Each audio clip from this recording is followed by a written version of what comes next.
Okay, hi everybody, and welcome to another TV watch party looking at classic public access shows from the 80s and 90s. We're going to be doing something unique on this particular one where we're going to look at early Beyond Vaudeville experiments that I don't know if these would be labeled as classic because these were experiments that we did as we were trying to figure out what Beyond Vaudeville was going to become. I want to thank everyone who's already here in chat. Dennis Devine, hello. Jayadev Yoga, Michael. I need to make a correction here. Because Michael is pointing out, love these watch parties. I also like to hear how Rich mispronounces my name. It rhymes with Camaro. Michael, I'm sorry about that. I know you have been in here often. You've contributed to the super chat as well. And I should have known it was Camaro. Our family had a 1976 Camaro, powder blue with a white top on it. And I guess I should have known that. But when I see the two M's, I'm thinking it's Camaro. Tomorrow. All right, it rhymes with Camaro. I'm going to try to remember this, Michael. If I don't, forgive me. Okay, Matthew Fuller, hello to you. Hiram Jr., hello to you. Hiram's remembering Ruth Buzzy. Yes, the late Ruth Buzzy. By the way, when I first came to Los Angeles in the early 2000s, I joined a Bally's in Hollywood, a gym, and I was thrilled to each morning there see Ruth Buzzy working out on the weight machines. That just made my Hollywood experience complete.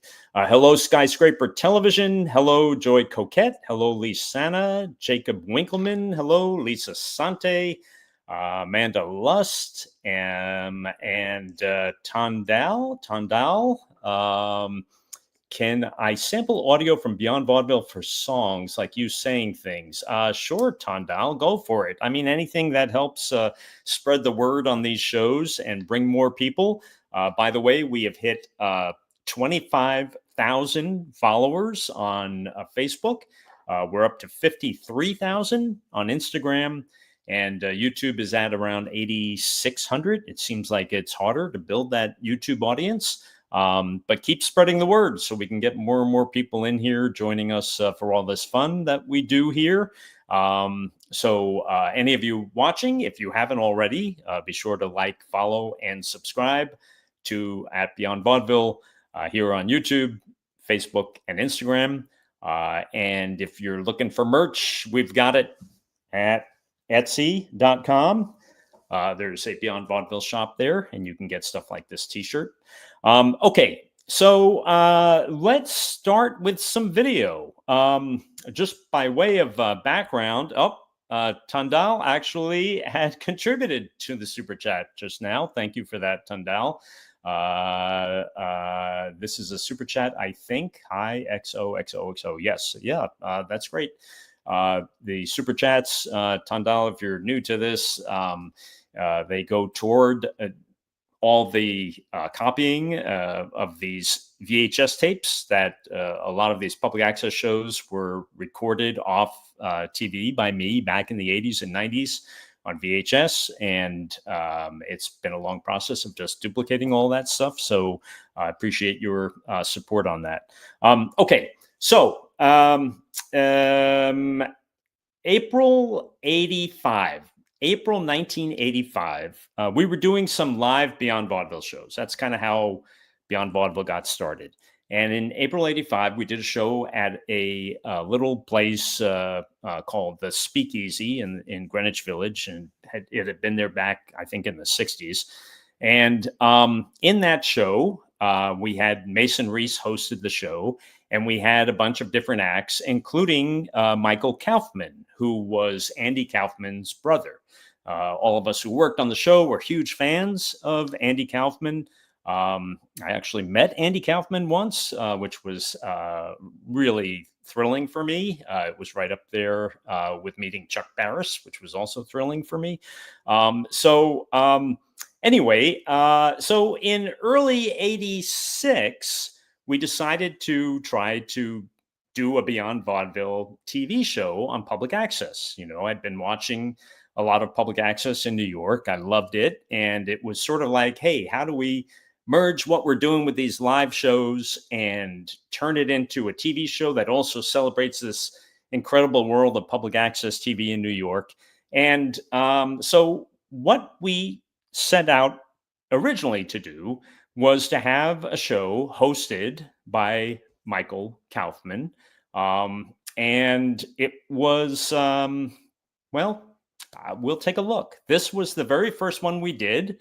Let's just get it started, and then we can stop and answer questions as they come up from you. Let's see.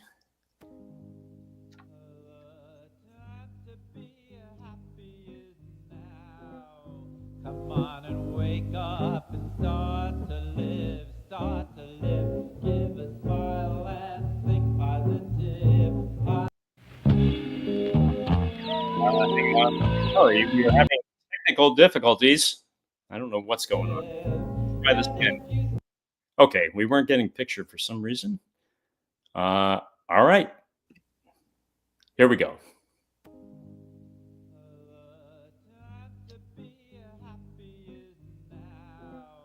Come on and wake up and start to live, give a smile and think positive. And if you start your day singing, the happy bells will keep on ringing. The time to be happy is now. Hello, welcome to Beyond Vaudeville. My name is Michael Kaufman. I'm the host of the show. Thanks for tuning in. I'm kind of excited. It's our first show, and I hope you'll be here in a half hour for me to say thank you for watching us tonight. Why Beyond Vaudeville, you might ask? Why not? Well, vaudeville implies entertainment of unrelated acts, and that's just what you're going to get tonight. But why Beyond Vaudeville? Well, I believe that the performers you see on the show are not going to be your ordinary run-of-the-mill performers that you see on network TV. We're special. Perhaps better. Perhaps not. But words like avant-garde, far out, wow, is this guy for real? That may come to mind. And this is why we title the show Beyond Vaudeville. So we're going to bring you live entertainment. At least at the taping, it'll be live entertainment. And then we'll interview our guests, just like on a regular talk show, but we'll go beyond that. We're going to ask our guests questions that they may censor on regular television, all in good taste, of course. We want to have a free exchange of ideas. My ideas, our guests' ideas, your ideas. We're interested in knowing what you think at home, and I'm going to give you an address to write to later to tell us what you like, what you don't like, what you might want to see on the show in the future, what topics you might want addressed, who you might want to see on the show. I hope you enjoy the show. I'm sure you'll have your share of laughs. You might cry, you might get angry. But I hope we're able to satisfy those of you who want to be entertained and to stimulate those of you who want to be stimulated. Well, I've said enough. At this point, I'd like to bring on our first guest of this evening. So, by the way, if you're just tuning in here, we are watching our very first attempt at doing a Beyond Vaudeville show on public access back in very early 1986. This is Michael Kaufman, Andy Kaufman's brother. Andy Kaufman had passed away already by this point, and Michael, who was an accountant by trade, was experimenting with stand-up comedy and was doing some stand-up comedy. And he had been in one of our live shows before we did this public access show, and we thought we'd try having Michael host the show. And this whole introduction that Michael did about what is Beyond Vaudeville. This was all his, he came up with this whole thing. You'll recognize some people as we watch some of these shows, some people that eventually did wind up on Beyond Vaudeville in later years, some that did not. I want to thank Tandal for actually contributing a few times to the Super Chat. Thank you very much, Tandal. Saying Google send a Super Chat to the superstar of Beyond Vaudeville. Thank you for that, Tandal. Who also says digitizing, I understand, takes time. Adam Droid says, good evening. Are there any bands that you wanted on Vaudeville that you couldn't get? Hope you and the dogs are doing well. Yes. I mean, there are bands that we would have liked to have had, that I don't like. Devo would have been great to have on, but we were getting people that were, for the most part, hot at that moment, like in 1997, let's see. Tandal is also saying we need to create a vaudeville wiki documenting for future generations. That sounds good to me. Lee Sana says, would love to hear more about your meeting with Andy Kaufman. I'm not sure if we've talked about that here before, but we can cover that maybe in a little bit. And Matthew Fuller pointing out Stryker was doing our opening theme song. That's right. Stryker did eventually wind up on other Beyond Vaudeville shows. Jayadev Yoga, thank you for contributing to the Super Chat and for joining us here frequently in these live streams. Let's see, Matthew Fuller says, Michael Kaufman has a skull shaped like Vincent Price on Batman. Okay, I hadn't thought of that before, but yeah. And Dennis Devine saying, has Michael Kaufman ever been asked about doing one of your interview shows? I don't know how to reach Michael, Dennis, honestly. So if anyone has a lead on that, it would be interesting to catch up with him. The last time I saw him, there was a big Andy Kaufman exhibit going on at a gallery in New York where they had a lot of his memorabilia, and quite a few years ago now. I think that was probably going back at least 10 to 12 years. That was the last time I ran into him. Let's see. Rocco 2025 says Andy Kaufman wrestled at Rich's event. Well, he didn't actually wrestle, Rocco, but yes, there was an NYU wrestling event that we put on, and Andy Kaufman showed up, which is how I got to meet him. Okay, so let's go back finally to Michael Kaufman bringing out his first guest on our first experiment with a Beyond Vaudeville episode on public access in New York. Well, actually, he's our first guest ever. This is the first guest ever on this show because this is our first show. Just think about it. Years from now, people may be playing Trivial Pursuit and come up with the question, who was the first performer ever on Beyond Vaudeville? And the answer is going to be the gentleman I am about to bring out. For those of you who have been fortunate enough to have seen this gentleman on TV or in the clubs, without further ado, I'd like to now bring on the one, the only, Red Lightning, the Sultan Earl of Eargasm, the Crimson Cat with the ruby red threads. Here he is, ladies and gentlemen, Red Lightning. Thank you very much, Mr. Kaufman. I know many of you folks out there ain't never heard of me before, but I guarantee you one thing. Before the show's over, you ain't gonna forget me. Okay, boys, let's go.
Always great to see the great Red Lightning. He really was a special talent, and unfortunately, someone had posted a while back that they knew Red and that he had passed. So he's no longer with us, but we do have him captured here forever on this show and on later Beyond Vaudevilles.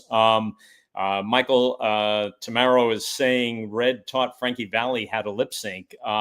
Michael, I don't know if you noticed, but Frankie Valli actually turned 91 today. Today is his birthday. So those videos of Frankie Valli are going to get even more interesting, I'm sure, now that he's 91. Let's see, Skyscraper Television saying Sammy Hagar, the Red Rocker, eat your heart out. Rocco 2025 saying Pat Boone listened to Little Richard but put Red's album on the nightstand. Yes, this was more like the Pat Boone version. I think someone else had pointed that out as well. Dennis Devine is saying, was Red performing clubs in New York, public access? How did he come to the attention of Beyond Vaudeville? Dennis, I think he had made one brief appearance on the Richard Rothman show, which we've seen on here before. And he didn't really get to do much on the Dick Rothman show, but thankfully, I was able to get in touch with him and discover that there was so much to Red. There were many layers to Red, many stories that he had to tell. Let's go now to the interview with Red Lightning by Michael Kaufman on an early Beyond Vaudeville experiment, very first one back in early 86. 86. Thank you, Red. Oh, thank you very much, Mr. Kaufman, and I thank you all very kindly. Why don't you come here, join me, and I'll talk to you. Okay, I just might do that little thing. Thank you. Red Lightning, ladies and gentlemen. Why don't you come in here, put a microphone on, be able to talk. Thanks for being on the show. Oh, it's my pleasure. So you sing a lot of nostalgia? A lot of nostalgic music? Oh, you might say that. I deal with everything from the 1920s to the 1970s. Why is it that you pick nostalgia to sing about? Here, let me help you a little with this. As you can see, I'm not too overly mechanical. Why is it that you pick those kind of songs to sing? Well, you see, at the present moment, we're going through a big nostalgia boom, which we have been going through for a number of years now. And there happens to be a whole new generation or audience out there that has never enjoyed the divine pleasure of seeing this done live. And that's what you're giving them now? Yes, I'm giving them something that they've never quite enjoyed before, but which, thanks to the Crimson Cat with the ruby red threads, whoa, they can enjoy it now. Very good, thank you. Was Ricky Nelson one of your inspirations, one of your fans? Yes, Ricky was one of my early inspirations. Unfortunately, Ricky passed away recently, which was a great loss to the show business world, and we'll all miss him very dearly. And especially for those who still remember him with very, very fond memories. Yes. So, Mr. Kaufman, if it's all right with you and the listening audience out there, I would, in my own proud yet humble way, like to do a brief tribute to the late Ricky Nelson. May I? Sure. Okay, so Dennis Devine gets the prize because he is the first to point out in chat that there was a dude on the left who must be a placeholder for David Green. This was kind of, David is not on this show. And that guy, Bob Young, was just there to just kind of sit and take it in and just kind of never be acknowledged. And Dennis, you were the first to point that out. So you'll see him throughout the show. Let's go back now to Red Lightning doing another number for us. Red Lightning's tribute to Ricky Nelson. Ricky, wherever you are, this one's for you. Hey, hey, hello, Mary Lou, goodbye heart, sweet Mary Lou, I'm so in love with you. I knew, Mary Lou, we'd never part, so hello, Mary Lou, goodbye heart. Thank you. Thank you. Thank you, Mr. Kaufman. Well, how are you doing? How's your career going? Well, it's popping rather nicely now. Recently, I got an invitation from Miss Nan Mason of the Playboy Club to appear at the new Playboy Club at 511 Lexington Avenue. That's great. Great. And also, very soon now, I'll be doing my Singing, Swinging Scarlet Thing down at the Bitter End. That's a little nightclub on Bleecker Street in Greenwich Village here in New York City. Great. When will you be there? Let's see, I'll be there on the 5th of January, sometime in the evening, say about 11 o'clock. Okay. So, people, you can see Red Lightning down at the Bitter End and at the Playboy Club. What has been your biggest gig to date? You know, your biggest appearance yet? Well, as of this date, I would say the biggest one I've had so far was not too very long ago when I appeared with Sammy Davis Jr. at this benefit show they was holding at a hotel, I believe it was on 73rd Street and Broadway, somewhere in that area. And I found out one thing about Sam. He is a very nice little guy.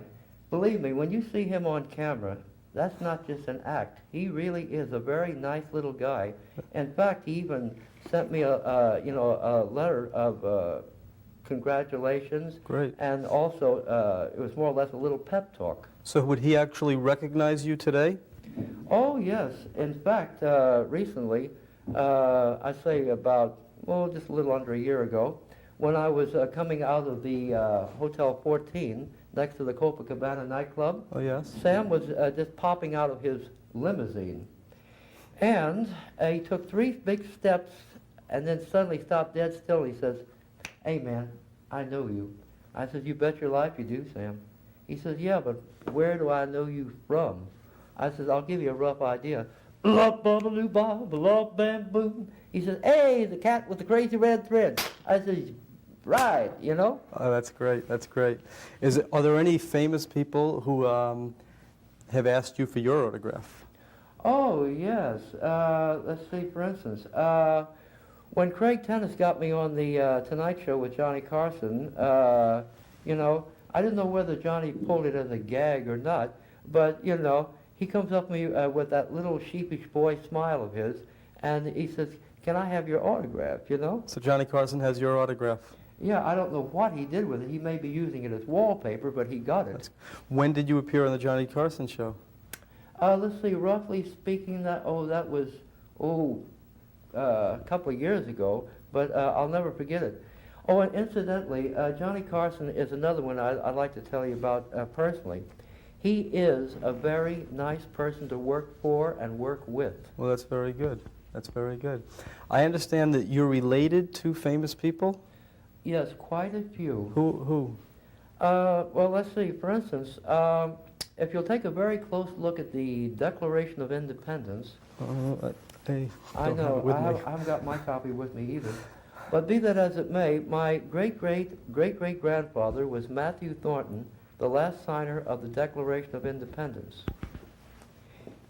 And I'll I have to had... believe you on that, I guess. And The question came up from Buttermilk Jug. Was he really on Carson? Buttermilk Jug, I have a hard time believing that story. I don't know. Maybe when Carson was on in New York in the early days, that maybe Red came on as part of some bit or something. I don't know. I can't imagine that he was invited to appear on the Tonight Show and perform, but who knows? Let's see. What else do we have here? William Brown has joined us. Hello, William Brown, who is saying, "What would the New York Times have?" Wait, where did that go? What would the New York Times have referred to him in multiple references, Mr. Lightning? Yes, I would imagine, William Brown, given the New York Times style. A question came up from Skyscraper Television. The way you all had to handle the clip mics constantly between guests, was that just the way you had to work, or was it for comic effect? No, basically, you would go to these studios, and the equipment was minimal. You would have very few mics, so you had to make the most of the few mics that they would give you. There was one studio we used that had microphones up on the ceiling that they insisted would pick everyone up, but of course they didn't. So we always, even at that studio, would use these like little clip-on mics. I want to thank everyone who is joining us here tonight.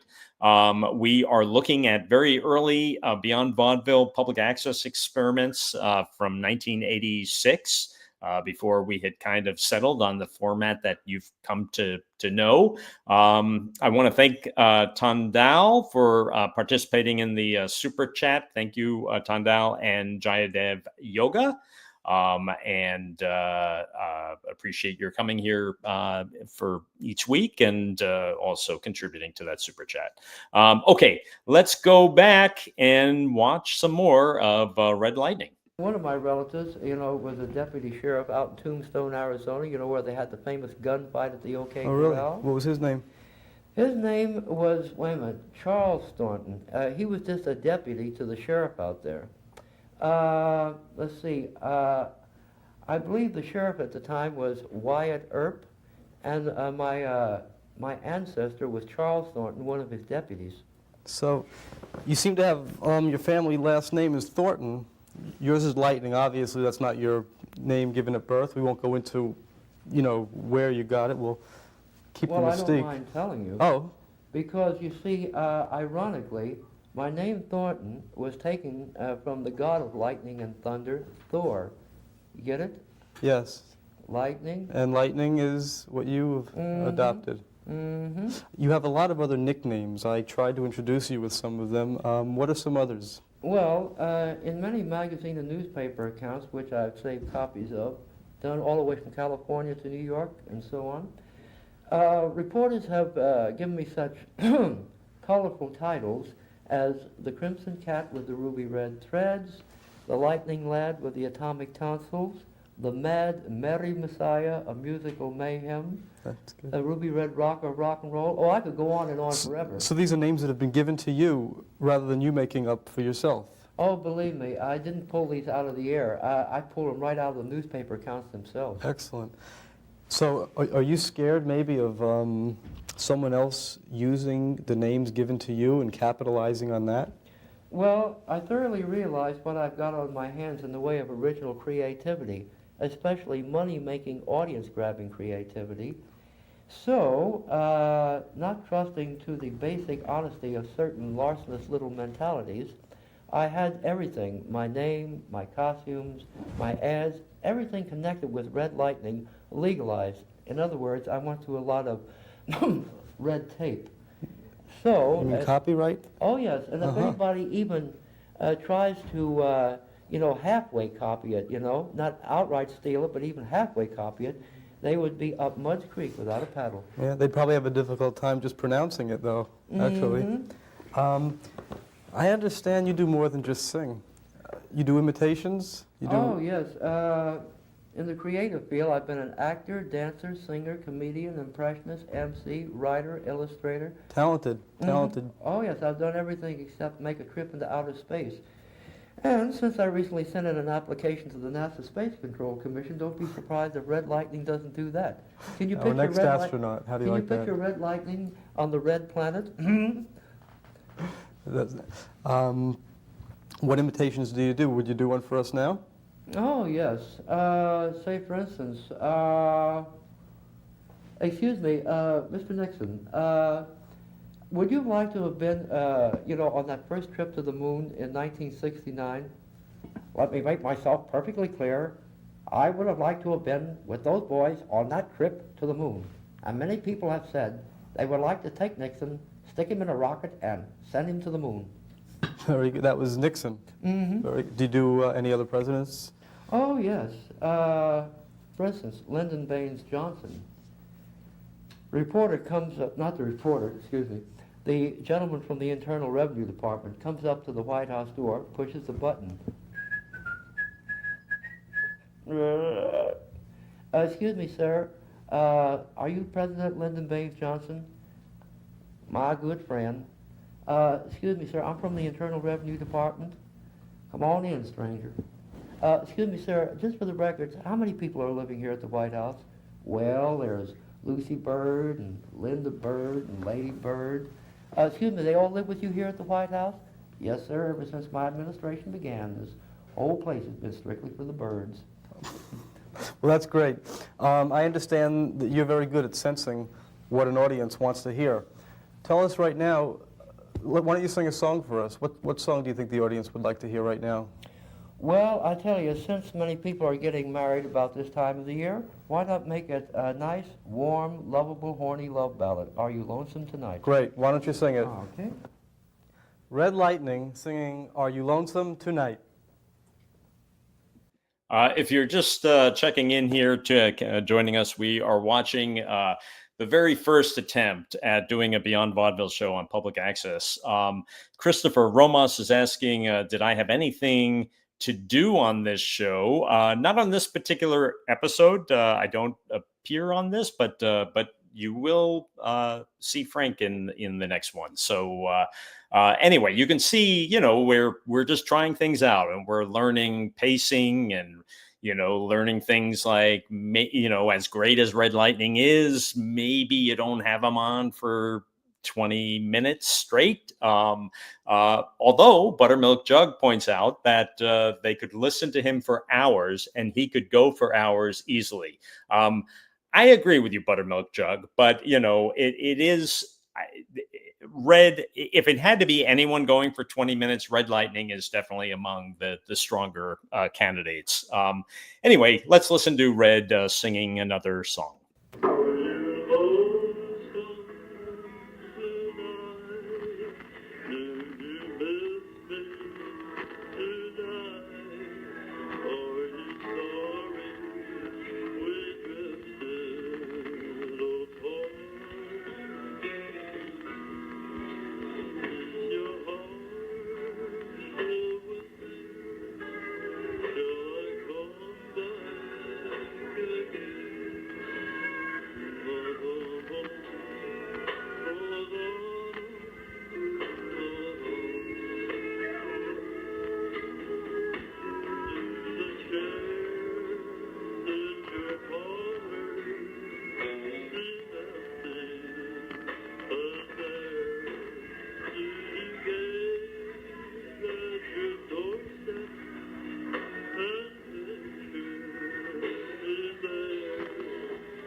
Thank you, Mr. Lightning.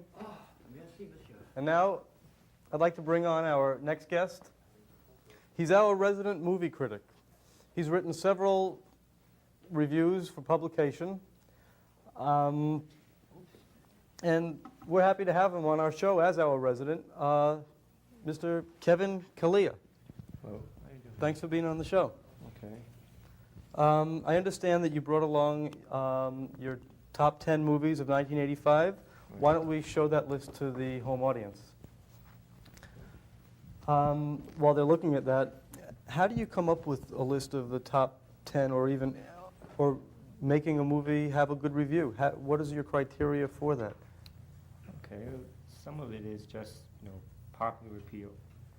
You read about, a lot of people going to see that movie, and may not be artistically the best, and that doesn't include every one I have in there, but some of them are, just strictly audience appeal. Right. Are you saying that you write your review based on how many people went to the movie? Maybe duration. In other words, how long that movie has been playing. Okay. I mean, you don't write your review before, like the night before it gets released, even before you see what the audience reaction is? I'd rather say after the movie has, come out. Well, that's certainly original. Do you at all base your rating What was your number? One of your movies you liked was Cocoon. Mhm. Is that based on how you liked it and how the audience liked it, or is it based on the technical aspects? Basically how the audience liked it, how I liked it. Well, that's nice. That's refreshing to hear. Because I have an article Okay. from page 6 of the New York Post. Okay. It's about theater critics. There was one producer who had 2 Broadway shows closed in 1 week, and he said he wasn't disappointed. He says, "I'm not going to give up producing just because the critics are mean and nasty," he told page 6. "The critics are more interested in what they are writing than in the plays. They'll put the theater out of business, and they'll be selling shoes, which is about all they're qualified to do." Comments on that and how that might relate, like this says theater, but it could be movies that they're talking about too.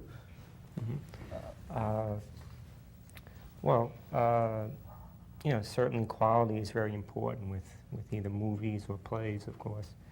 But, basically Broadway is still very expensive for middle-aged people. Right. Middle-income people, I'm sorry. Middle income, not middle age. Yeah. Okay. And, as I said, that's not, total criterion to judge a play or a movie, but it should be accessible to the public. Who's your favorite actor? Clint Eastwood. Clint Eastwood. Mm-hmm. Red, who's your favorite actor? Well, it's a toss-up between Charlton Heston and Marlon Brando. Okay.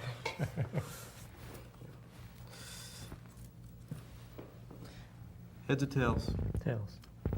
For who? For Clint Eastwood. Heads for? Marlon Brando. Said it's a toss-up. It's tails. There you go. Okay. What was your favorite, of this list, what was your favorite movie? I'd say Back to the Future. I love Back to the Future, it was great.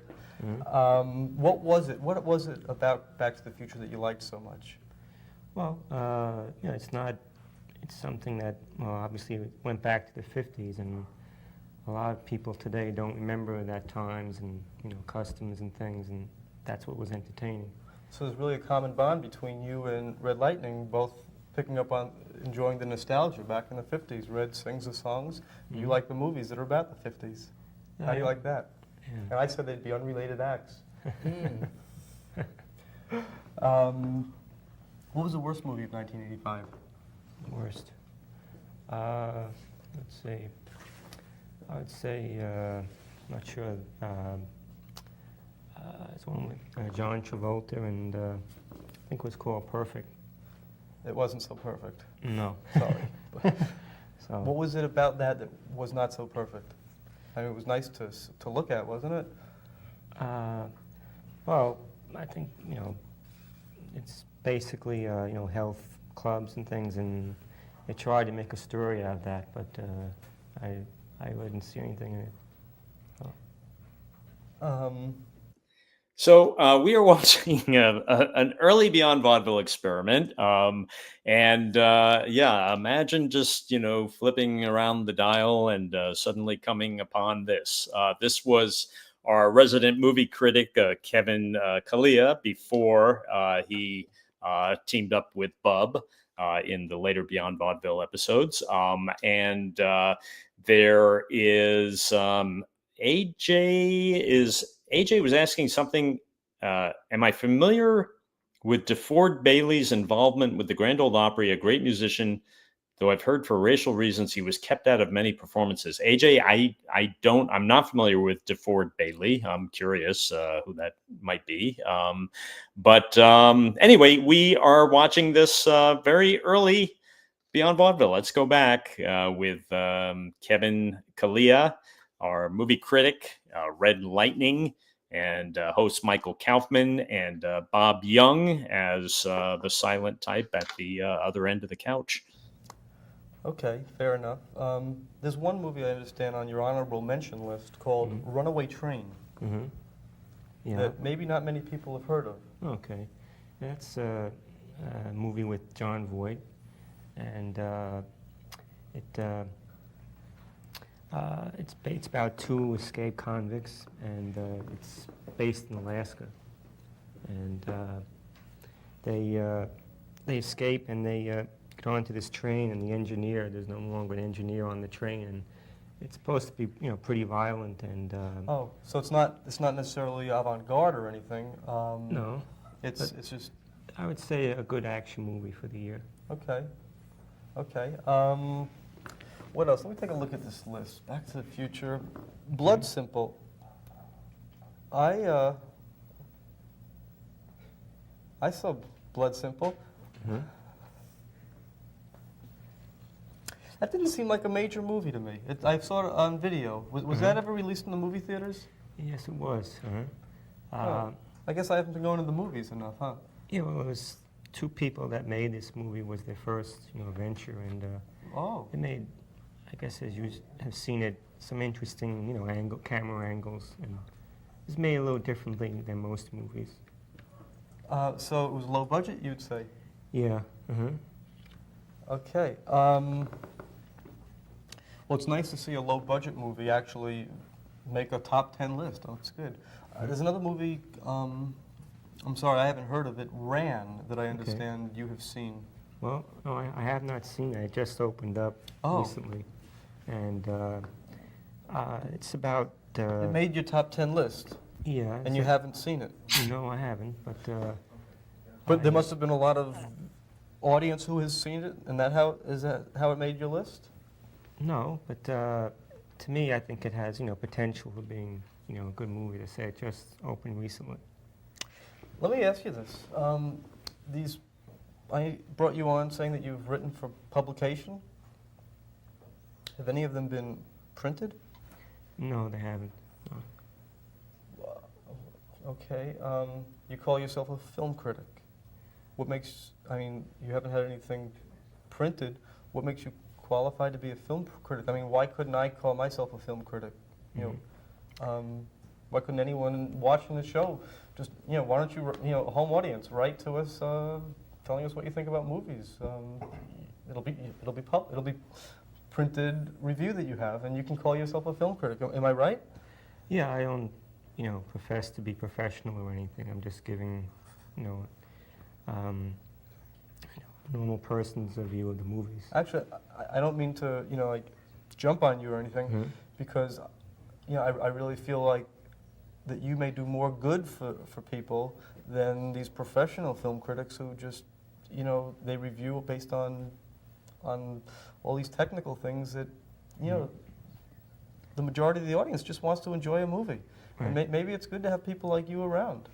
Yeah, I agree with that. I said, obviously that must appeal to some people, technical aspects, and they can judge a movie that way. But that's, I agree with you. The majority of people just go to, enjoy it in whatever way that is, cry to laugh, Right. whatever. So. Thank you. Okay, Mr. Lightning, or Red, if I may, what was your favorite movie of the year?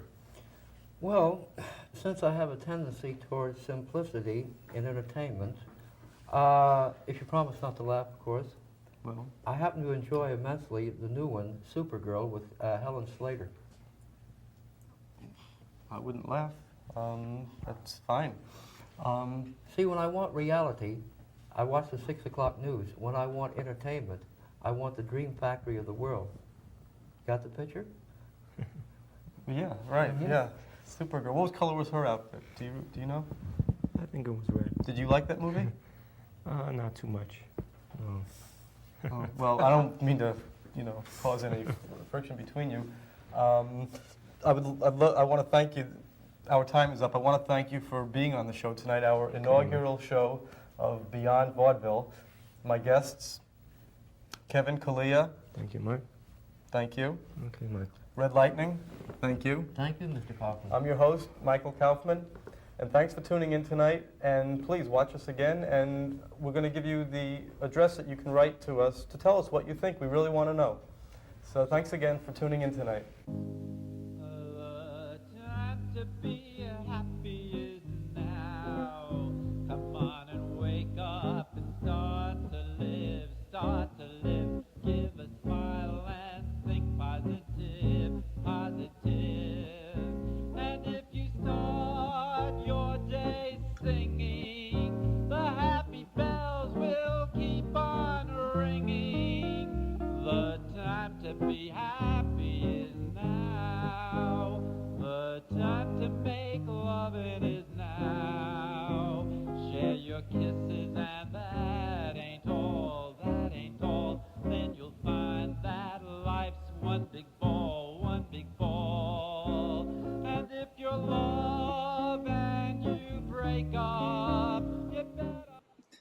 All right. So that was the first attempt we ever made at doing a Beyond Vaudeville show, and thanks for hanging in there with it. It's not quite what we ended up doing, but I thought it might be interesting for you to see as a curiosity. Dennis Devine saying nothing against Michael Kaufman, but we wouldn't be watching 40 years later if he had hosted very many of these. Well, Dennis, who knows? I mean, it was a first episode. Maybe there would have been, some his finding his ground there. Who knows? Let's see. I saw there was some Vic Martino is in the chat from the comedy team of Book and Martino, and we're hoping.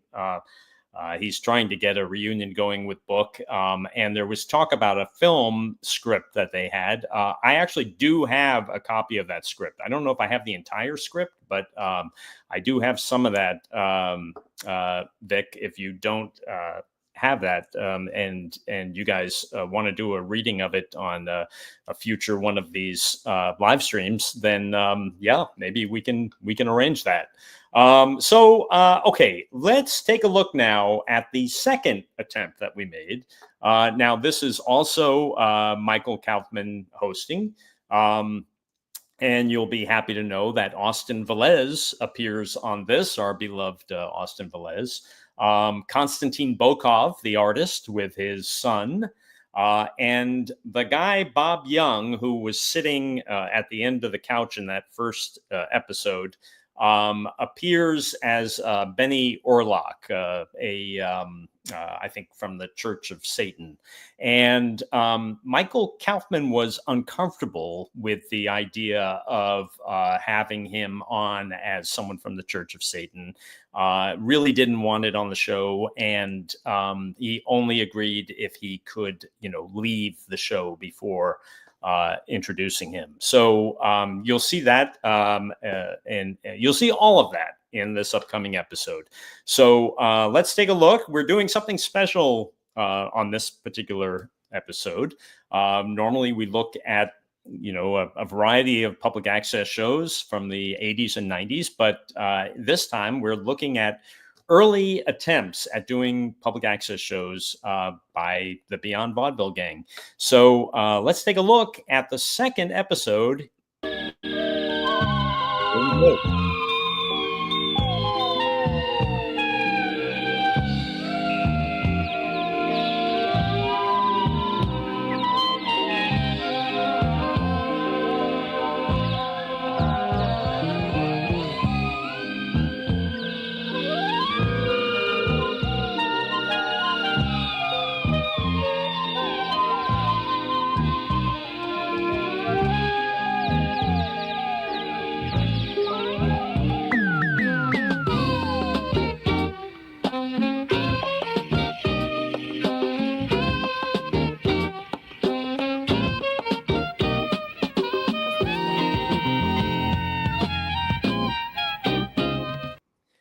By the way, just before we move on, Michael Tamaro had, I think I pronounced it right that time, Michael, was asking if I ever knew Anton LaVey. No, I never met Anton LaVey. However, it's interesting that you mentioned that because Doug Broad has written a biography on Anton LaVey. So I just wanted to stop and let everyone know that if you're curious about the story of Anton LaVey, who headed the Church of Satan and was kind of a showman and a charlatan and many things. But it's all covered in Doug Broad's book. And Doug, long time Beyond Vaudeville person behind the scenes. He worked, was among the puppeteers. He was a producer on our Oddville shows. So anyway, let's move on and take a look at episode 2 of the original version of Beyond Vaudeville. Hi, welcome to Beyond Vaudeville. Well, we have a show for you tonight, but before I get started, I'd just like to pass along some information from our producers. The viewer mail has been very low lately, and the producers are concerned with the response to our show. So we would like you to write to us. And as special encouragement, we will not only send back to you a stamp to cover your expenses, but we will include an extra stamp just so that you will write to us. So please, we encourage you. We want to know what you think. And now to start the show, I'd like to introduce our resident film critic, Kevin Kalia. Hello, Mike. Hello, everyone. I'm just going to talk a little about Steven Spielberg and a few movies. Of course, everyone's talking about he's not been nominated as Best Director for The Color Purple. He has gotten a few other rewards. Past few weeks, a British Film Award. And he also, movies in the past, and people have loved all his movies in the past, like E.T., Gremlins, Raiders of the Lost Ark. And I think that should be enough. Obviously he's made a lot of money, but people have loved his movies. And regardless of whether or not he will not receive an award, I'd say he still has gotten adoration of people. What else can I tell you? Also, Back to the Future, wasn't nominated, but that was one of the biggest movies last year. And that will be coming out on video cassette in the summer. Also, what else? Cocoon, which I thought was one of the better movies last year. That'll be coming out on cassette.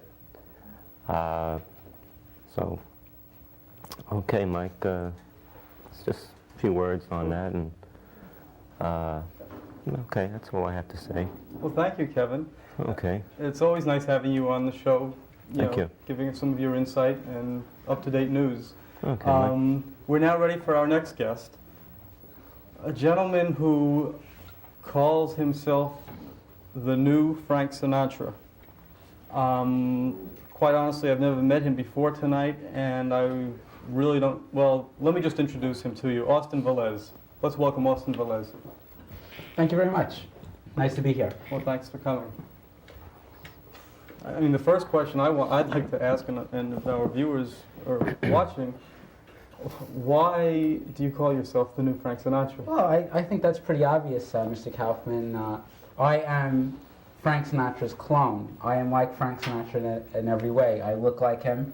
I speak like him. My mannerisms are exactly identical to his. And, of course, my singing voice is exactly identical to his. I am Frank Sinatra.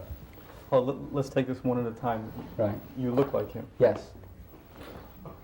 Kevin, could you help me a little? I don't think there's any resemblance. I think you might need these glasses cleaned off. I mean, it should be obvious to everyone in the viewing audience that I am Frank Sinatra. And I cannot believe that you can't realize this fact. And after all, you are a film critic. I'm sure you've seen Frank Sinatra many times. Isn't it obvious to you that I look exactly like him? I'm afraid it's not. I can't believe that. Okay, all right, well, you think you look like him, okay? Yes.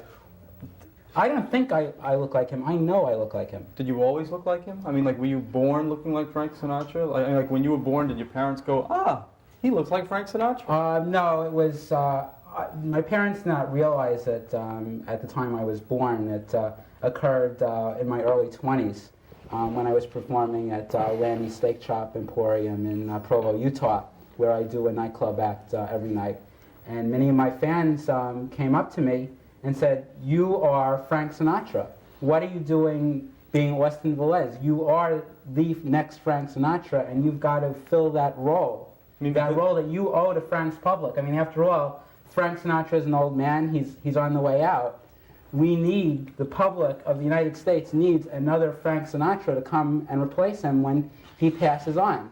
And I am doing this out of the demand of my fans and the demand of the American public to be the next Frank Sinatra as a service to the American public. Were they saying this because you sounded like him or because you looked like him? Because I sounded like him, looked like him, acted like him, the worst. I didn't realize it at the time, Okay. but the public told me I was Frank Sinatra. All right, I mean, everyone can see what you look like, okay? Right. We haven't heard, I mean, we hear how you speak. I don't know that sounds so much like Frank Sinatra. Can we hear how you sing? Certainly. Do we have the band ready?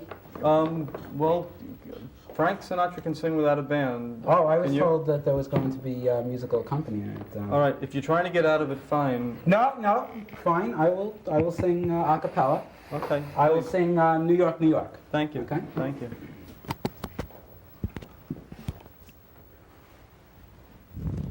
Okay. Thank you very much.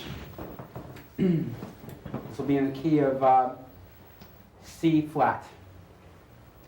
Start spreading the news. I'm leaving today. I'll make a brand new start of it in old New York. And if I can make it there, I'll make it anywhere. It's up to you. New York, New York. Thank you very much. Thank you. With the applause. You can sit. No, there's no. We don't have an audience on the show. Okay. You know, Wasn't that good? I thank you for singing. Yes. The audience can be the judge. We don't have to like influence them. What you may or may not. Well, I'm sure that many viewers will send in mail encouraging me to continue in my campaign. And if they do so, we will send them an extra postage stamp for sending the mail. Okay.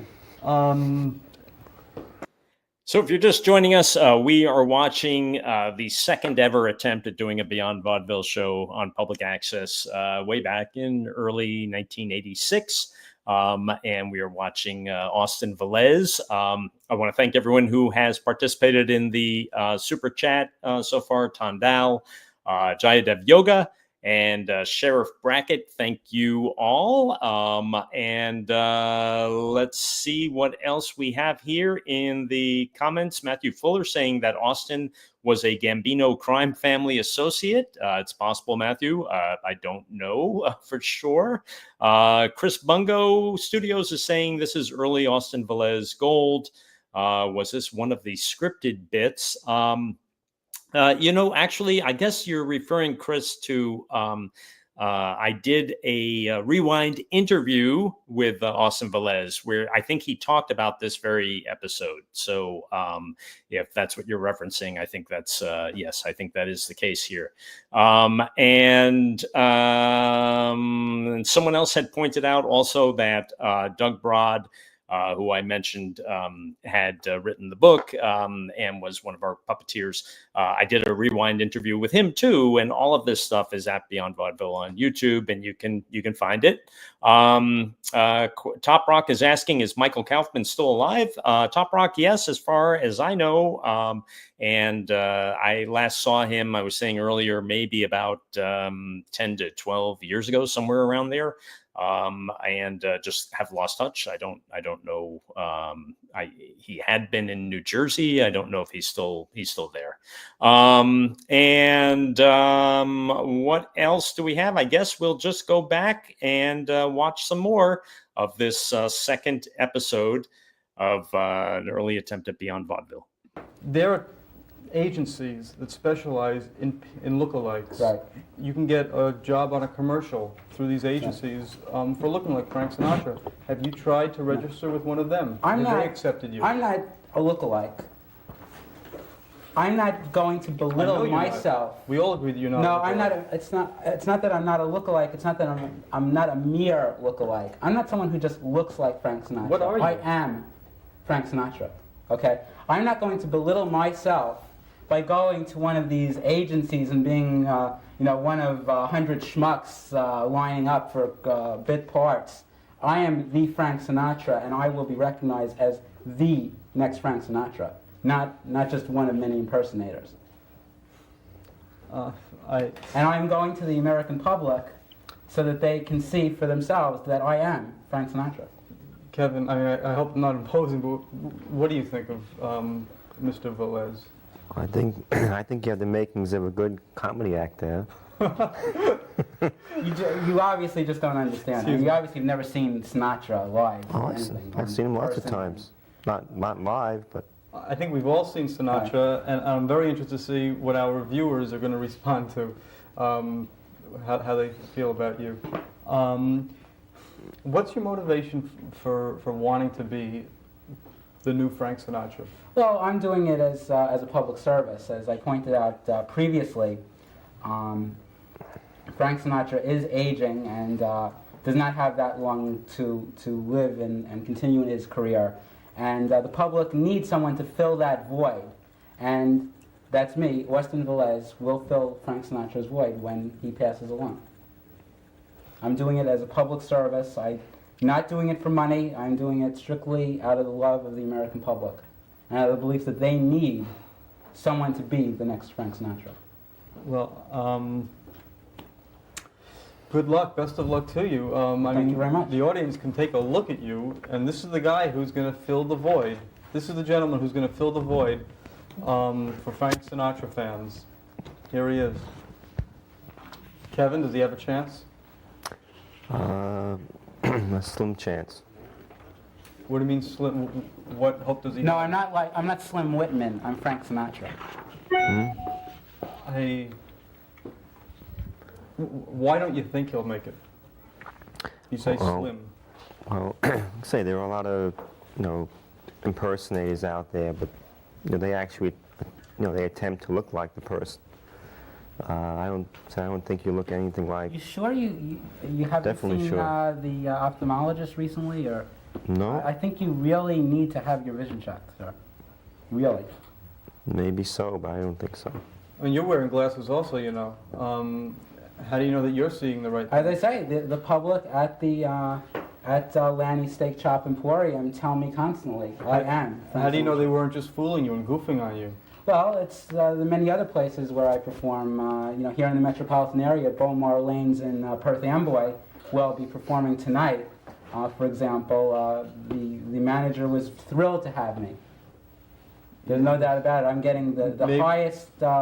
I'm getting the highest nightly payment of any act ever to perform at Beaumont Lanes, not only in Perth Amboy, but throughout the entire state of New Jersey. Well, maybe they're the same people from Utah who came to New Jersey to give you a ribbing. I don't know. I think that the bowling alleys, the veal chop emporiums, and the many other fine establishments around the country are realizing that that I am the next Frank Sinatra. And right now they can have me while I'm cheap, but soon, when Frank Sinatra passes along, Well, let's it's going not. to get a little more expensive. I don't think people appreciate having you talk like that, but I do wish you luck in your career, wherever it may lead you, whatever it may be. And I do welcome you to sit with us for the rest of the show. And Kevin, please stay with us too. Okay, Mike. Thank you very much. I appreciate it. Okay, it's now time for me to bring. A couple of comments have come up. There was some talk about Frank Sinatra. Austin Velez was saying Frank was getting old and could die soon. And someone pointed out that he lived, I think, another 12 years. I remember going to see a very late Frank Sinatra performance at the Nassau Coliseum on Long Island. And there were 4 enormous screens around the circle stage in the middle, and they were basically like giant karaoke machines. They had all the lyrics to his songs as he was needing help to remember the lyrics, and it was really distracting because no matter where you were sitting, you were basically seeing the scroll of the lyrics on these screens while Frank was trying to sing the songs. And, and the interesting thing about seeing Sinatra in that last show was that, well, not the last show, but among the last shows that he did, was that, some of the songs were off. And some of them were just right on the money. So, even at that point in his life, his son, Frank Jr., was conducting the orchestra. And yeah, sometimes he was he's still getting it right on the money. Don Rickles was the opening act that night. It was quite an interesting show to go to. Okay, let's go now to the next guest on this second attempt at a Beyond Vaudeville show in early public access. On my next guest, actually two guests, it's a father and a son.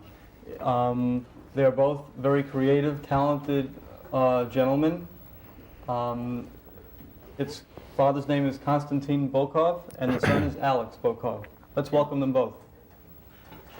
Welcome to the show. Thank you very much. Thank you. And Alex, welcome to the show. Thank you very much. So, I detect a little bit of an accent from you. You Of from course, New York? not little accent, but I think a big accent. Yes? Because I was born in Russia and I immigrated from Russia 10 years ago. So of course I could not master the good language. I think you're doing great. And Yes, thank you. Alex, how old are you? 12. 12. Okay, so 13 years of so you've age. been here most of your life. I'm an American, but Great. the only American that speaks Russian. Oh, really? Say, what can you say? Say hello to the audience. Здравствуйте, господа. Я очень рад здесь быть. So, Very good. Do you know Frank Sinatra? I know him more by his voice, not by his image. So, did you have your eyes closed when Mr. Velez was singing, and did it sound like Frank Sinatra to you? No, but I ask you other question. I ask you why you need other Sinatra or other Lennon or other. I don't understand this. Sinatra Lennon? was one, and we don't need other Sinatra. Okay. We just Lennon. need other singer, very original with his own name, and not Sinatra itself, not Lennon That's a itself. good point. That's a very good point. As I said, Which we don't necessarily need an answer for, if you don't mind. Okay. Talking about individuals, I understand that both of you are very talented and both are one of a kind. Did you bring any of your paintings with you? Yes, I bring two of my paintings, and they are here on the wall. Oh, This is my, especially, you see, may I come there near them or just Oh. from here? Yes, I speak from here. Yes. yes. Okay. You see, this is from Syria, Syria of my symbolic portraits. And this is actually, this is already, I feel spirit of America, spirit of New York in these works. Just can you describe this one that everyone's looking at now? Lincoln. From right, this is President Lincoln, and I very like President Lincoln. I think I don't understand much in politics, but as a image he was great, you see. And I have a great pleasure again and again draw his portrait and do his portrait relief and.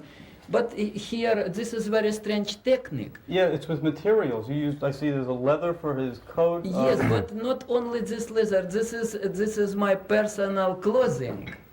Personal what? My personal. Oh, your personal clothing. My personal clothing. Instead of throwing it out, you made art with it. Yes, I made I made clothing for President Lincoln, and in this way I feel some excitement. I feel half ironically, but half seriously. I feel some kind of you see some kind of participation to history. Okay. You see. I see you have a picture of President Reagan with Lincoln. Any Yes, reason for that?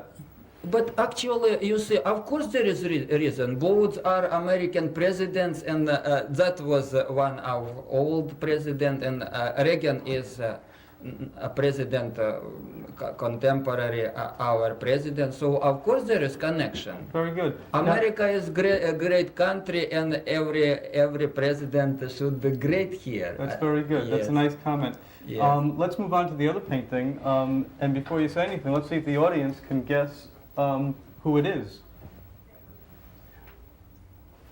Kevin, do you know? Could you figure out who that is? I didn't know who it was at first. I saw the title, I must admit, but I didn't know it at first glance. And Typical of your pattern. okay, well, thank you, Mr. Velez. Konstantin, can you tell us who the painting is? Painting, this is a famous singer Madonna, but this is actually, of course, this is not photographical portrait, as President Lincoln was not photographical portrait. This is symbolical portraits. And you could see difference between these two portraits. Madonna is young woman, she is young and she is beautiful, she is sexy, Right. as the, you see, and you could feel in colors. Colors are very like she is shining like sun It's in great. the sky. Yeah, it's not obvious at first, but if you really take a look at it, you can really see Madonna in the mouth and the eyes. Yes, and But I'd like to move on to your son, Yes. who I understand has received an award. Yes, Oh, I'm yes. going to show it to you. This is, have you ever heard of Grumbacher Art Supplies? Grumbacher Art Supplies. Yes. They also award art awards. And What is this award for? for a painting entitled Still Life with Coffee Grinder. Was it with other students, other children your age who were Oh in the no, competition? this was an adult competition, and they had no idea that I was a kid. They thought of reconsidering it when they found out. They had no idea that you were a kid. I mean, like, No. how old did they think you were? I mean, I'm looking at you, and I wouldn't guess anything more than Well, 13. They'd say, no, they not I'm not saw sure him how- in person. Oh, they didn't see him in person. Yes. Oh, I see. Jury not I see. not working in can we with show this to person. the audience? I've just been doing that. Yes. Oh, I'm sorry. Do you have anything that you could show us tonight? I understand you write poetry, prose, and you paint. Anything you want to I'm show a us? writer and an artist. An all-around guy. Well, That's if I- great. If I may, I wrote And a he brought us poem. homework. Oh. It's actually a poem. Okay. I like to write about people. Okay, you can read it to us. This one is You- entitled Barbara. Full brown face, glossy lips like a rose. A goddess, she has blessed this face. I'm sorry, Why? Why are you sorry? I messed up. Oh, that's okay. You can start from the beginning. Barbara. Full brown face, I'm crazy. Barbara. Full brown face, glossy lips like a rose. A goddess, she has blessed this place. Her body does not move, it flows. I was made for her, and though she may not agree, we cannot let each other go. She too was made for me. I want her, and she does not mind. Her curves are firm and smooth. You're easy, dear, and oh so fine. Your touch can excite or soothe. We've gotten close so many times. Believe me, soon we'll reach the top. Fire and love shine in your eyes. I'll dream of you a lot. So, and yes, Is that it? yes. Who is Barbara? Well, actually, if I can say her full name on TV, Barbara Joanne Gonzalez. She's in my class.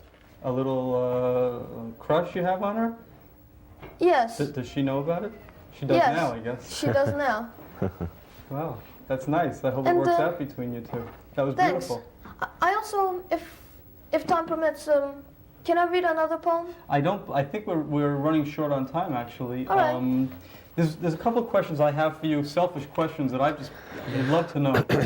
How come the word SAR is spelled two different ways? Sometimes it's T-S-A-R, sometimes CZAR. Do you know why? No, I don't know. Oh, okay, because it's a Russian word, so I thought that maybe, No, that you but would know. I have another question then. Yes. Let's see if you know. So, if you're joining us late, we are watching a second attempt at doing a Beyond Vaudeville show way back in early '86. This is Konstantin Bokov, who is a street artist. He would do he would find different pieces of trash. He would walk all over the city, all up and down Manhattan. He lived he and his wife and Ludmilla, I think the wife's name was, and the son who we just saw. They lived in an apartment way uptown in Manhattan, and he would walk up and down the island of Manhattan, finding all these different scraps and making sculptures. And he's still alive. Last I checked, I think he's maybe in his late 80s or early 90s now.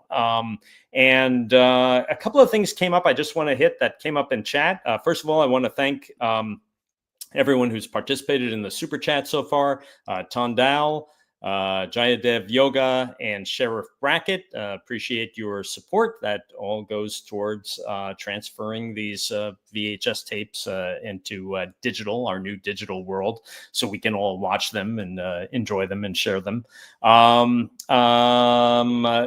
we were looking at Austin Velez, the next Frank Sinatra, someone pointed out in chat, I'm not going to scroll back and see who made these comments, but I just wanted to address some of them, mentioned that Joe Piscopo did a great Sinatra on Saturday Night Live. And I absolutely agree with you. I think Joe Piscopo really did some amazing impersonations on SNL back in when he was doing the show. His Letterman was really solid. His Alan Funt was really solid. His Sinatra, it's hard to, connect the Joe Piscopo of today with a guy that was able to do these strong impersonations back then, but I really think he did. The question also came up about, did Howard Stern steal from Beyond Vaudeville? Did Tim and Eric steal from Beyond Vaudeville? Howard Stern was familiar with Suzanne Muldowney, our beloved underdog woman, because of Beyond Vaudeville, but to his credit, he has credited Beyond Vaudeville and played clips of the show, acknowledging that Suzanne was doing shows with us very early on. And Tim and Eric, Tim and Eric, there is one guy that they've done a lot of work with who I basically did kind of make him an act. This guy, James Quall, I don't know if you've ever seen him. They did a few things with him. But James Quall was a guy who I just ran into at one of these Hollywood collector shows where, the stars were signing autographs. And I just, got a real kick out of him and tried to see if I could build an act around him. And as I was talking with him, one of the things he mentioned was that he was writing original screenplays for beach blanket movies that he wanted to do, in the style of the classic 50s, 60s beach blanket movies. So that already had me kind of intrigued. But then he said that he actually had written some original songs to put in those movies. And so I had him come in for an audition at Jimmy Kimmel Live and kind of built an act around him. And unfortunately, he didn't make it on that show, but he did eventually move on to Tim and Eric. And then lastly, there was a question about MTV, who at MTV brought Beyond Vaudeville onto that network. And it was a guy, Jeremiah Bosgang, a nice guy who happened to see the show on public access and reached out through the public access Manhattan Neighborhood Network, left a message for us. And I had a nice meeting with him, and we went on to do 66 episodes with him. So anyway, that's all the catching up for now. Let's go back to the second ever attempt at doing a Beyond Vaudeville show on public access. I've been told that the soda machines in Russia do not have cups. That when you put your money into the soda machine to get the soda, there are no cups. Do you know anything about that? No, better ask me some artistic questions. Actually, because May you answer? Actually, we wouldn't know. When we left, because you were only, you know, neither 1 or 2 would years he, old. but because we left Russia like in the Stone Ages, I don't think they had soda machines Or then. cups. Or cups. Well, how do you like that? No, they have soda machines, of course. But look, soda machines, public telephones, the same thing happened here in New York. Yesterday, the same happened with me on 57th You Street. put a dime in the I quarter in the put- telephone and got no cup. I put 3 dimes in telephones there, and You got no cup. No cup, no soda, not nothing. only cup. They ask, please put 25 cents. Please put 25 cents in public telephone. Great. Well, it So costs this is 25 age of automats, you Right. see, and we suffer from this. Right. Well, I thank you for being on the show with us. There's still more on the show. It's time for me to introduce the next guest.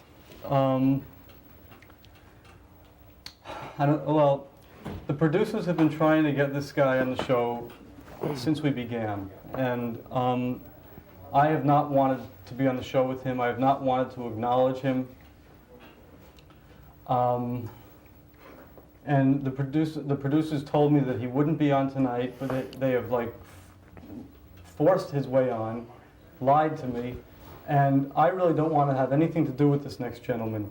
I know this show stands for free speech and say whatever you want, but I do not approve of this gentleman, and I really don't want to have anything to do with him. I apologize for the viewing audience, some of you who watch this show just because of me, I know. I apologize to my guests, even to Mr. Velez and to the Bokov gentleman. But I'm sorry, I just will not go on with it. I will introduce him. He's he's a high priest of the Church of Satan in Lubbock, Texas. And really, thank you for bearing with me, but here he is, Benny Orlock. Well, you can come on the show, it's okay.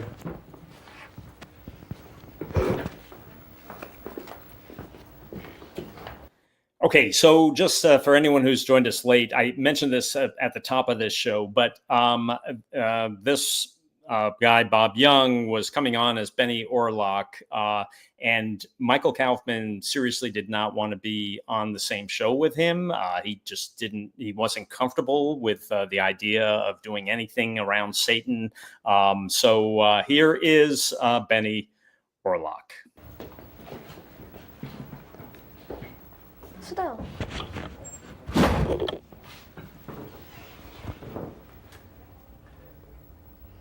Well, I guess the guests are expected to ask questions now. It's a microphone. You put it I on see your it. lapel. Don't talk to me like that. I want to answer trying to help any you out. questions. I'm not I'll asking ask the you. host. Ask me himself. Thank you. The host isn't on the show, so what are you going to do? Not talk I will for sit 10 here. minutes? I will sit here. Thank you. Thank you very much.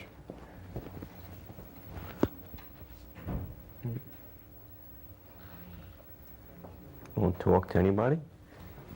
Young man, please. I said something. I want you to abide by what I have just told you. Thank you.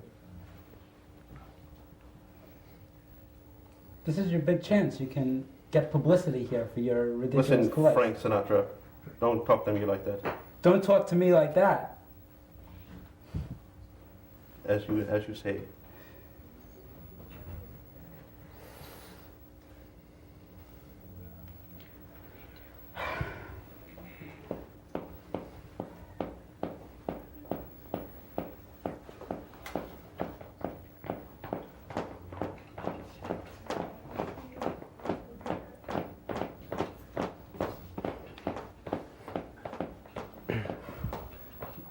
This sounds like a beginning of a very interesting show, you know.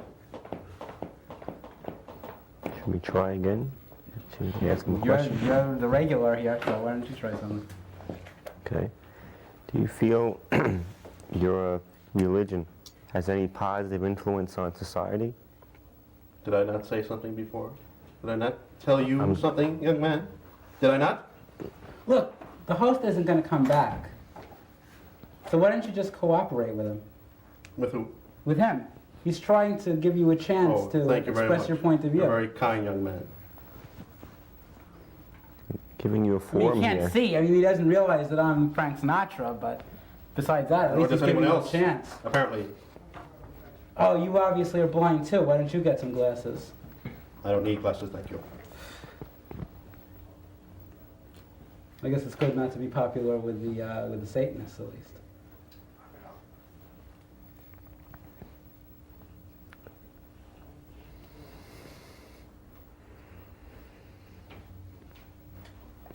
So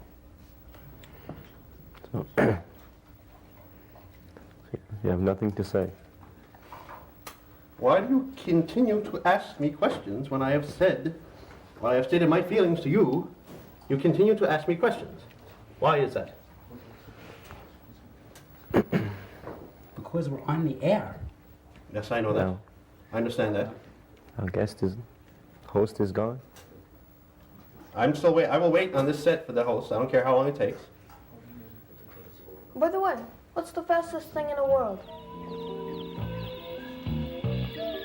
Guess I'll have to find out next week.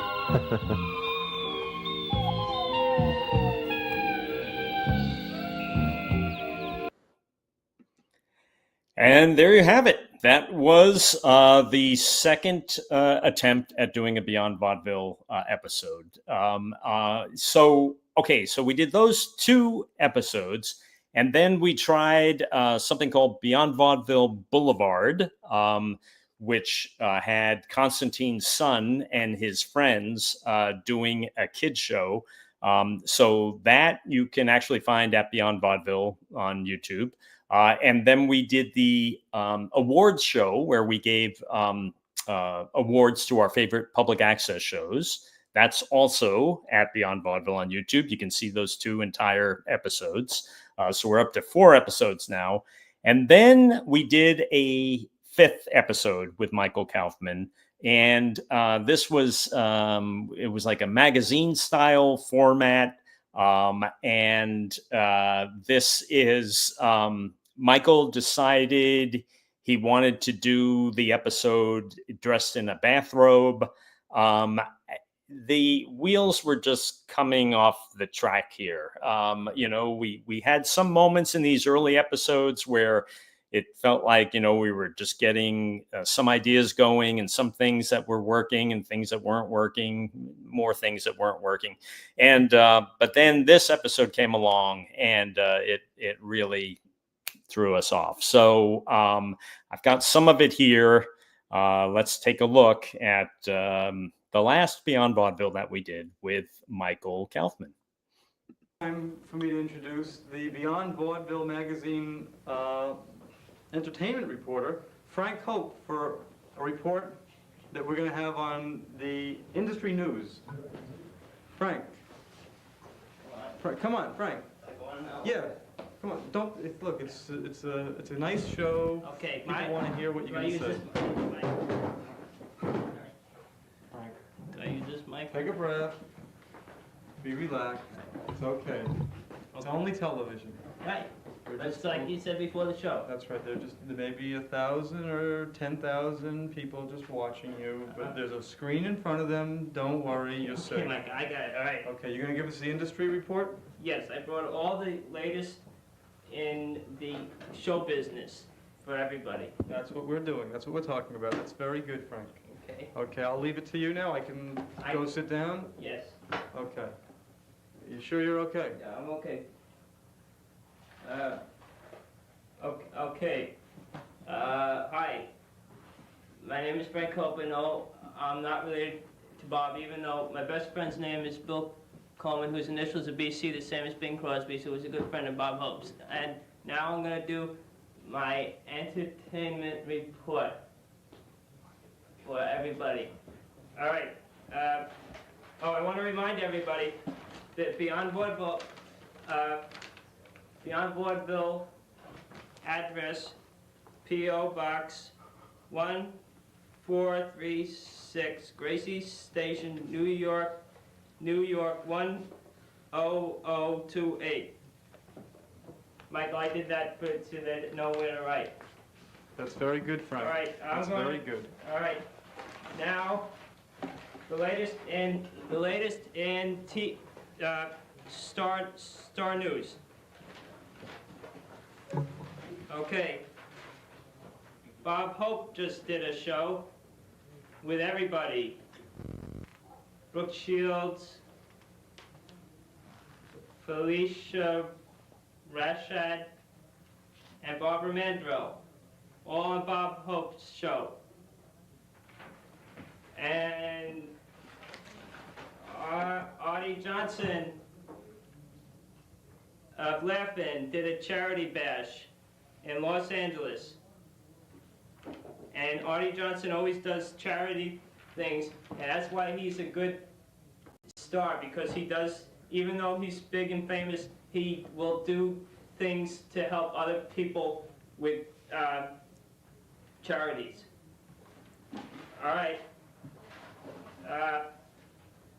Okay, here is Tia Carrera from General Hospital. She is going to be on the A-team now. Hold, Frank. All right? Who's that? That's Tia Carrera. Tia Carrera. Her head is not there. I don't see her head. I ripped it out of the paper. I made a mistake. Okay. All right, also, Isabel Sanford is mad because how they treated her on the Jeffersons. All right.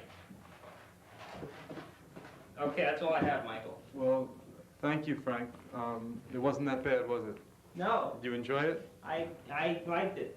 Okay, thank you. Thank you, Michael. I'm now. Okay, so we are watching an early attempt at Beyond Vaudeville with host Michael Kaufman, and that was Frank Hope. Someone was asking, was that the first time Frank Hope? It was the first time Frank Hope. Well, no, actually, I think Frank Hope was on the awards show that we did, and then this episode. Anyway, let's take a look at the next guest. Here with Bert Bedell. Bert, nice to have you on the show. Thank you very much, Michael. Great. What are you going to sing for us tonight? I'd like to do a tune from Anchors Away that's an old flick going back to 1945 with Gene Kelly and Frank Sinatra, Captain Grayson. And this tune is written by Sammy Cahn and Julie Stein. What's the name of the tune? The tune The is song. going to be I Begged Her. I Begged Her. Bert Bedell singing I Begged Her. Right.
out of your shell. And I told her maybe you'll find that it's swell. She argued that I threatened. I said you can't send me home, not like this. Then I finally got my kiss.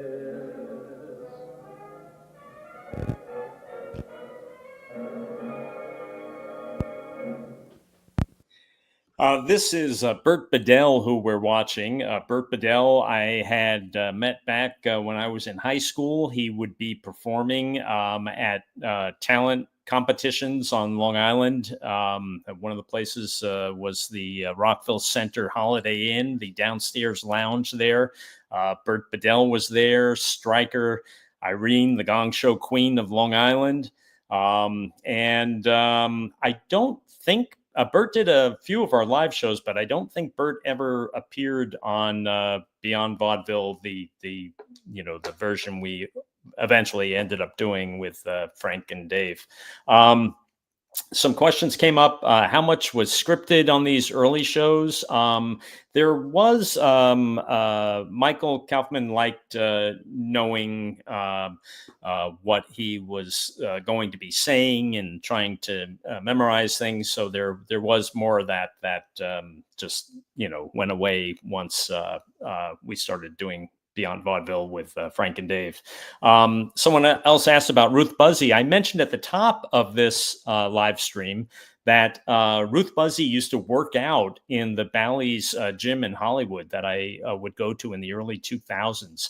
So, but I never actually spoke with her. I probably should have, and see her working out all the time on the weights, and but never did actually speak with her. I want to thank everyone who's participated in Super Chat. Joy Coquette, who was asking, did Frank cut himself earlier shaving? There was a Band-Aid there. Yes, Joy. And let's see, Tandal, thank you in the Super Chat. Thank you, Jayadev Yoga. Thank you, Sheriff Brackett. Thank all of you for participating in that Super Chat to help with the digitizing of all these old tapes. Okay, let's go back to this was the last experiment we did with Beyond Vaudeville before we settled on the format that you've grown accustomed to. Well, thank you, Bert. You're quite welcome. That was great. And you stick around too. We'll have you on later in the show, okay? Ladies and gentlemen, now it's my proud privilege to introduce a gentleman to you, Austin Velez. Many of you recall a few years ago when Mr. Velez,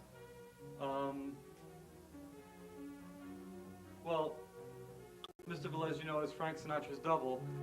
Many people feel he looks like him and sounds just like him.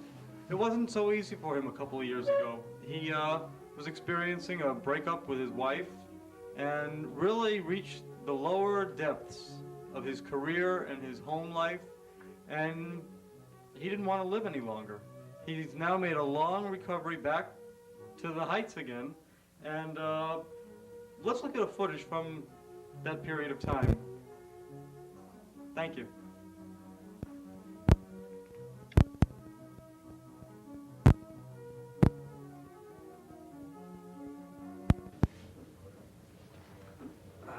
Now we get to a touchy subject. Would you tell us a little bit about your marital experience? Well, Fritz, it's really nothing very serious. Nothing very serious at all.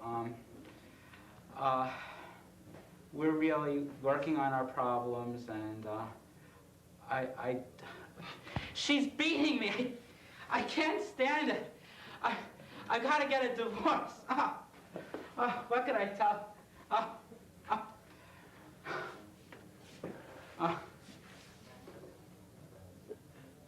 Calm down. Well, I'm happy to say that today Austin Velez has rebounded from his troubles and is now experiencing a lot of happiness. Tell us about the good times. Well, things are much better for me now. The public is recognizing that I am indeed, as I've been telling everyone, the next Frank Sinatra.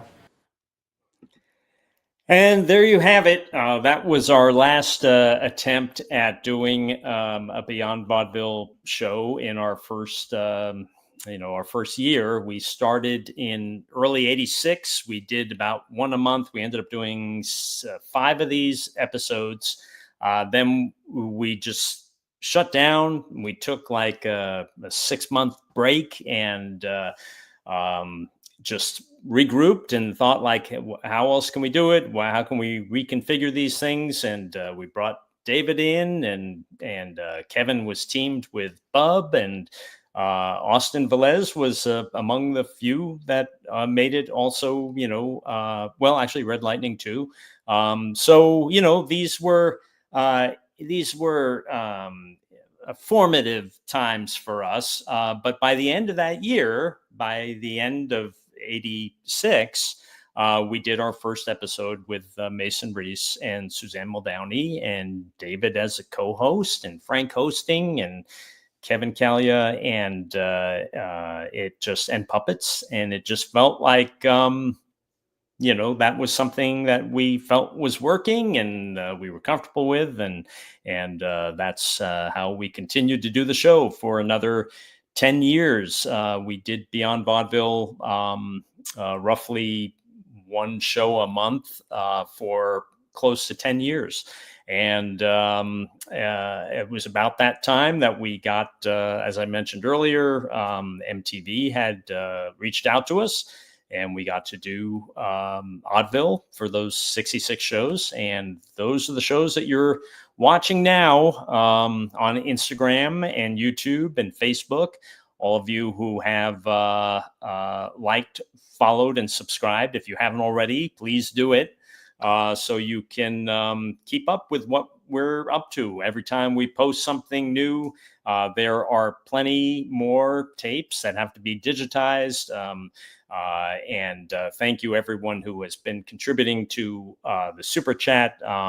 Amanda Lust, thank you.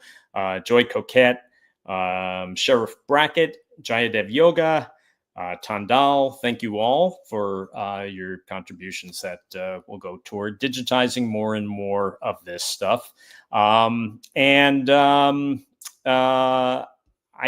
think that's everything I've got for you tonight in terms of